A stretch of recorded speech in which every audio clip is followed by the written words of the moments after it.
सोलापुरातून आता एक मोठी बातमी समोर येत आहे। तत्कालीन पोलीस आयुक्त अशोक कामटे यांना मारहाण करून शासकीय कामात अडथळा आणल्याप्रकरणी दाखल असलेल्या गुन्ह्यात माजी आमदार रविकांत पाटील यांच्यासह त्यांच्या साथीदारांची न्यायालयाने निर्दोष मुक्तता केली आहे। सोलापूर शहराचे तत्कालीन पोलीस आयुक्त अशोक कामटे यांना 7 रस्ता येथील बंगल्यामध्ये मध्यरात्री बेकायदेशीरपणे घुसल्याने हाताने मारहाण करून शासकीय कामात अडथळा निर्माण केल्याप्रकरणी माजी आमदार रविकांत शंकरप्पा पाटील वय वर्ष 68 राहणार सोरेगाव उत्तर सोलापूर व त्यांच्यासह इतर 7 जणांची निर्दोष मुक्तता करण्यात आली आहे। 16 ऑगस्ट 2007 रोजी तत्कालीन आमदार रविकांत पाटील यांचा वाढदिवसानिमित्त 7 रस्ता येथील त्यांच्या बंगल्यासमोर त्यांचे समर्थक रात्री 12 वाजण्याच्या सुमारास फटाके वाजवून जल्लोष करीत होते। त्यामुळे पेट्रोलिंग करणारे सदर बाजार पोलीस ठाण्याचे पोलीस निरीक्षक प्रकाश भोसले, पोलीस निरीक्षक श्रीरंग कुलकर्णी, पीएसआय बाबासाहेब कुलकर्णी त्या ठिकाणी आले। त्यांनी सर्वोच्च न्यायालयाच्या आदेशाने रात्री फटाके वाजवू नका असे सांगत असताना वायरलेस वरून संदेश प्राप्त झाल्याने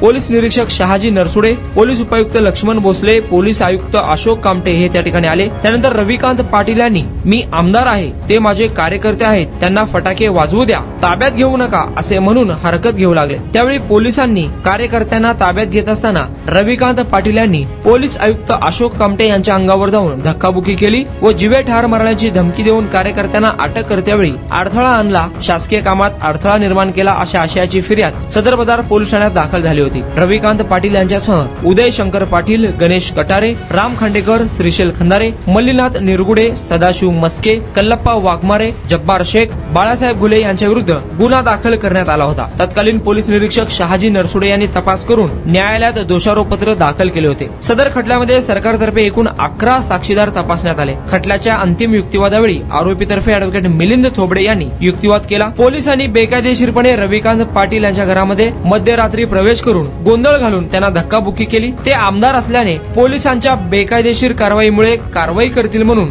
खोट्या आशयाची फिर्याद पोलिसांनी दिल्याचे सांगितले। तसेच आरोपींनी केलेला गुन्हा साबित न झाल्याने सर्वोच्च न्यायालयाचे विविध न्याय निवाडे सादर केले। तो युक्तिवाद ग्राह्य धरून जिल्हा व सत्र न्यायाधीश RJ कटारिया यांनी रविकांत पाटील यांच्यासह 7 जणांची निर्दोष मुक्तता केली आहे। तब्बल 18 वर्षानंतर या घटनेचा निकाल हाती आला आहे। यात आरोपीतर्फे अॅडव्होकेट मिलिंद थोबडे, अॅडव्होकेट राजकुमार मात्रे, अॅडव्होकेट VD फताटे, अॅडव्होकेट विक्रांत फताटे यांनी तर सरकारतर्फे अॅडव्होकेट प्रकाश जन्नू यांनी काम पाहिले।